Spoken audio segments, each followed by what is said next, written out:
Bismillahirrahmanirrahim. Assalamualaikum Ustaz.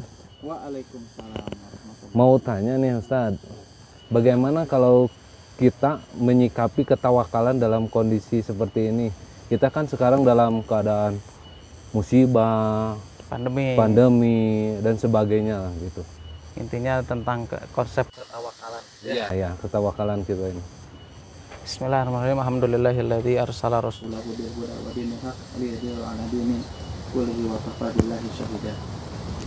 Kalau berbicara tentang tawakal ya, tentu perlu kita garis bawahi, perlu kita ketahui bahwasanya tawakal ini adalah salah satu amalan hati ya.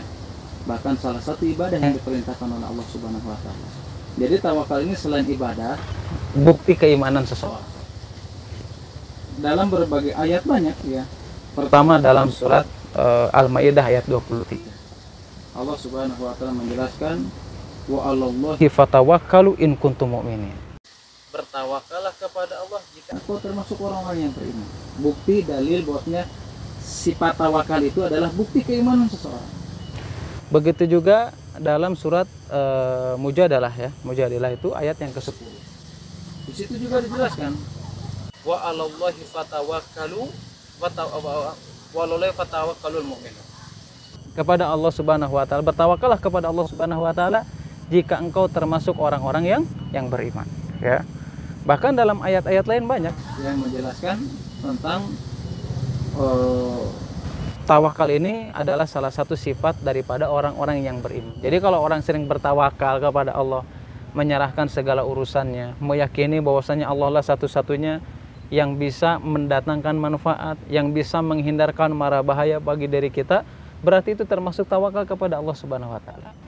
Tetapi yang keliru itu kadang yang salah kaprah dalam memahami tawakal. Itu kadang orang kalau sudah tawakal ya sudah. Tapi dia tidak berbuat apa-apa. Artinya cukup nyerahkan gitu kan, cukup nyerahin, yang penting mah tawakal, dari rezeki mah datang sorangan kan gitu. Ya, pasrah tapi tidak melakukan ikhtiar. Nah, justru itulah memahami tawakal yang keliru. Ya, kenapa? Karena memang kesempurnaan tawakal, tawakal seseorang itu menjadi sempurna ketika dia memenuhi unsur yang paling penting.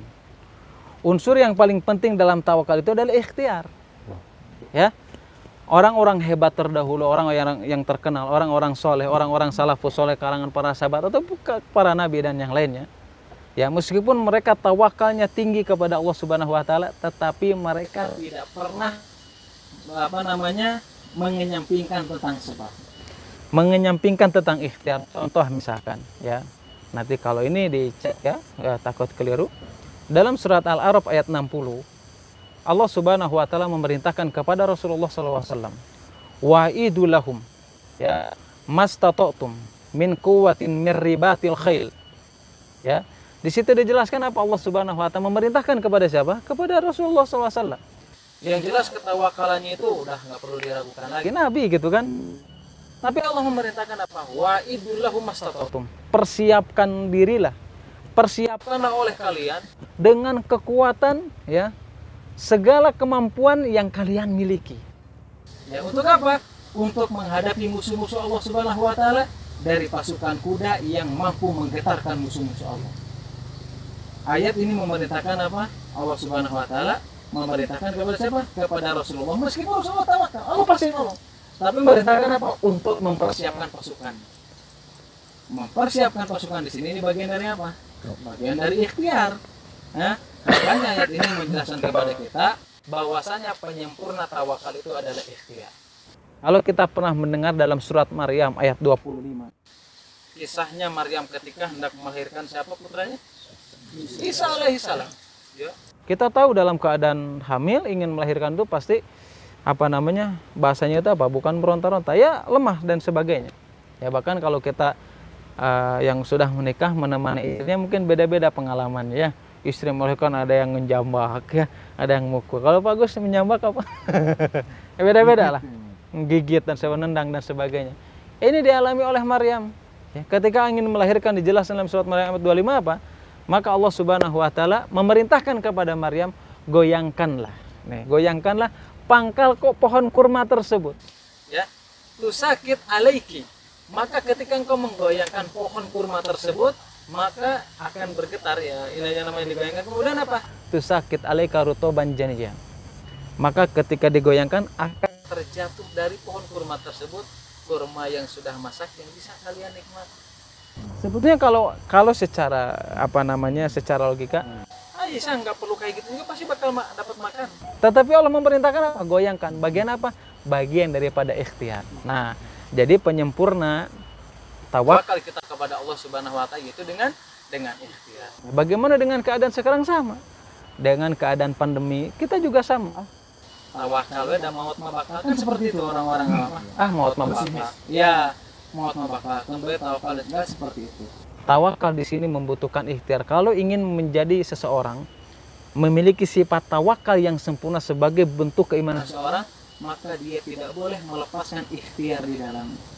Karena ikhtiar adalah bagian unsur terpenting dalam tawakal kepada Allah Subhanahu wa taala.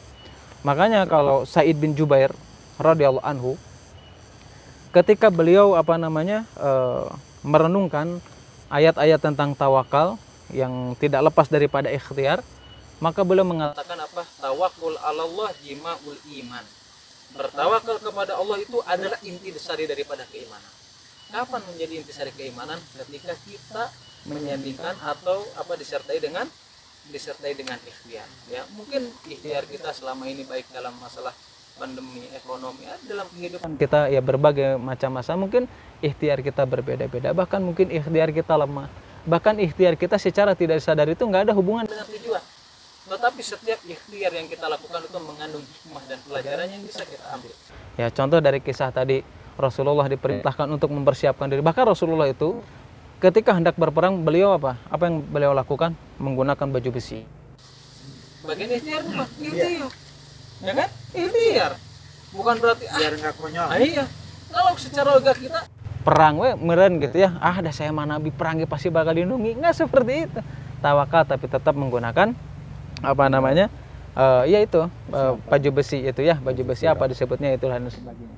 Bahkan ada sebuah hadis yang sangat indah yang diriwayatkan Imam Ahmad, Tirmidzi dan yang lainnya, hadis dari Umar bin Khattab radhiyallahu anhu, yang artinya bahwasanya Rasulullah SAW menjelaskan kalau seandainya engkau benar-benar bertakwa kepada Allah, kalau seandainya engkau bersungguh-sungguh bertawakal kepada Allah, menyerahkan segala urusan kepada Allah Subhanahu wa taala, maka Allah Subhanahu wa taala akan memberikan rezeki kepada engkau sebagaimana Allah memberikan rezeki kepada burung. Kenapa? Karena burung itu keluar di pagi hari dalam keadaan lapar dan kembali di sore hari dalam keadaan perut kenyang. Apa yang dilakukan burung? Burung aja nggak sekolah, dia ikhtiar. Ikhtiarnya apa? Dia keluar dari rumahnya. Artinya apa? Dia ikhtiar bagaimana cara bisa mendapatkan makanan untuk dirinya dan untuk anak-anaknya. Begitu juga kita ya, dengan kondisi pandemi, musibah di mana-mana dan sebagainya, tetap kita harus tawakal. Semuanya datang dari Allah Subhanahu wa taala. Menghilangkan penyakit ini, menghilangkan kesusahan yang kita rasakan selama ini, semuanya datang dari Allah Subhanahu wa taala. Artinya kita tetap serahkan kepada Allah Subhanahu wa taala, dan kita juga tidak lupa untuk senantiasa dibarengi dengan ikhtiar sebagai bentuk penyempurna tawakal kita kepada Allah Subhanahu wa taala. Intinya, orang tawakal itu tanpa didasari dengan ikhtiar, Imam Ahmad mengatakan bahwa orang tersebut apabila tawakal nih nggak dibarengi ikhtiar, maka dia adalah orang jahil, orang yang bodoh. Ingin punya anak tapi nggak menikah kan? Nggak mungkin. Ya, jadi kapan ini? Itu mungkin ya. Masya Allah, jazakallah Ustaz, barakallahu fiik. Mudah-mudahan di pandemi ini kita bisa berikhtiar dan terlepas dari keadaan sekarang. Amin, amin. Pais juga kesini ikhtiar ya, Pais ya, menjaga kesehatan. Pais pengen ke Puntang, saya pengen ke Puntang, tawakalnya di rumah dan keke nyampe, wah mungkin ya bisa nyampe ke Puntang. Ada pergerakan. Kalau nggak naik motor, naik sepeda, ya dibonceng ke Mang Oting kan gitu ya. Tapi nggak direncana ketemu di sini mah ya. Iya betul. Enak yang di atas ya, Pak Ustadz.